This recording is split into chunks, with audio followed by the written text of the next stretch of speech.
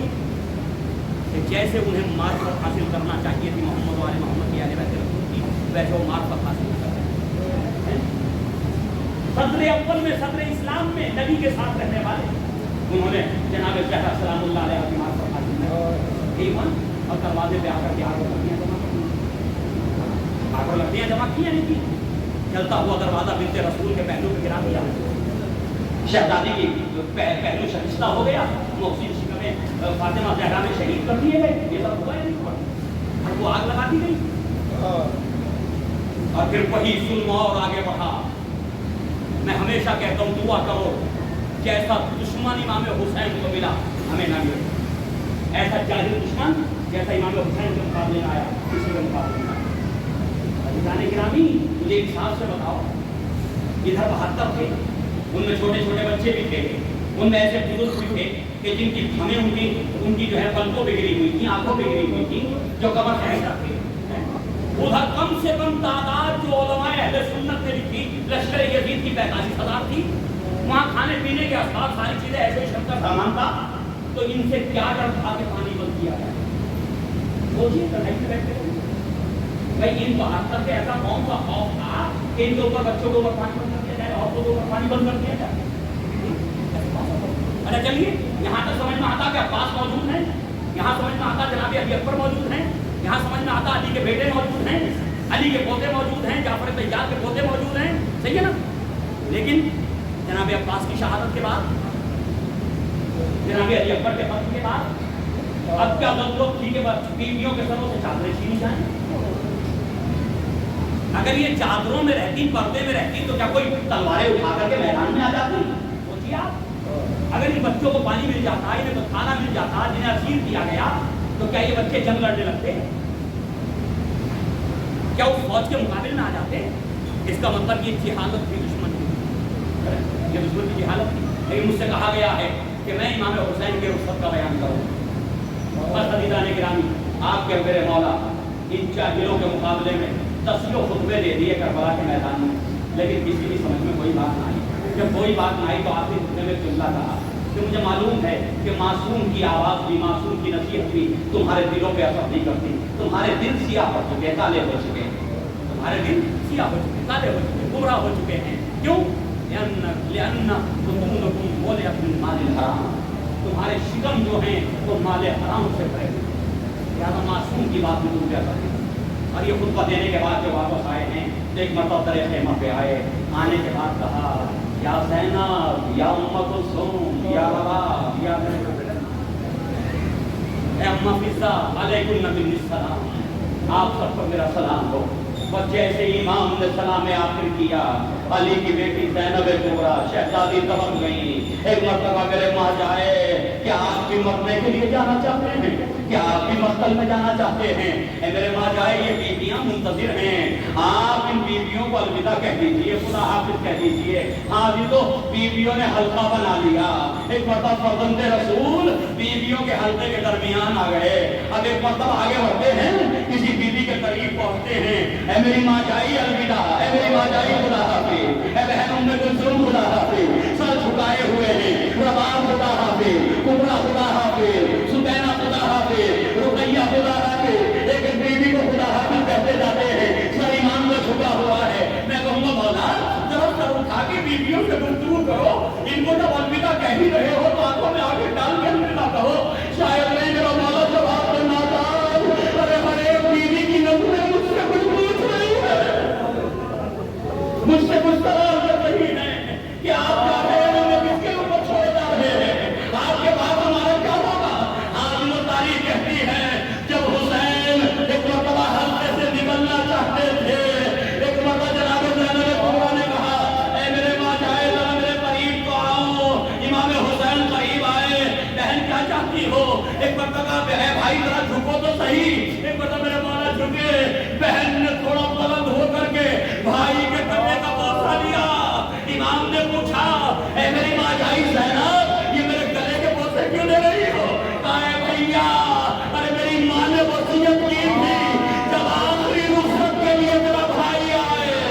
کہتا ہے کہ کبھی پردہ خیمے کا اٹھتا تھا، کبھی گر جاتا تھا، پردہ اٹھتا تھا، گر جاتا تھا۔ میں نے کسی سے پوچھا حسین ابن علی کو نکلنے میں دیر کیوں ہو رہی ہے؟ کسی نے کہا کہ کوئی ہے کہ جو حسین کا دامن پکڑ لیتی ہے، کوئی بیوی ہے جو حسین کا دامن پکڑ لیتی ہے۔ میں آپ سے پوچھنا چاہتا ہوں، اگر امام حسین کو زینب کبریٰ روکے گی تو کہاں سے پکڑے گی؟ بازو پکڑے گی نا۔ اگر جناب ام کلثوم روکنا چاہے گی تو برابر کی ہے نا، کہاں سے پکڑے گی؟ کہاں سے پکڑ کے روکے گی؟ بازو تھامے گی نا۔ یہ کون ہے کہ جب حسین خیمے سے نکلنا چاہتے ہیں تو وہ دامن تھام لیتی ہے؟ ارے یہ وہی حسین کی بیٹی سکینہ کہ جس کا ہاتھ بابا کے بازوؤں تک نہیں آتا، ایک مرتبہ دامن پکڑ لیتی بابا، اب بابا اگر آپ ہمیں چھوڑ کے جا ہی رہے تو پہلے ہمیں مدینے پہنچا دیجیے۔ جب اسے کربلا میں آئے ہیں تب اسے سکون نہیں ملا۔ میرے والا نے کہا نہیں میرے لال، اب کربلا سے مدینے پہنچانا تو ممکن نہیں ہے۔ تاریخ کہتی ہے زینب کبریٰ کا سپرد کیا، اے میری بیٹی آپ پھوپھی کے ساتھ رہنا۔ حدیث و تاریخ کہتی ہے امام حسین الوداع کہہ رہے ہیں، رخصت کہہ رہے ہیں، بیویوں کو رخصت کر رہے ہیں۔ اب تو امام خیمے سے نکلے تو ایسا محسوس ہوا، راوی کہتا کہ جیسے بھرے گھر سے کوئی جنازہ جوان جنازہ نکلتا ہے، بیویوں میں آہو بوگا کی آوازیں بلند تھی،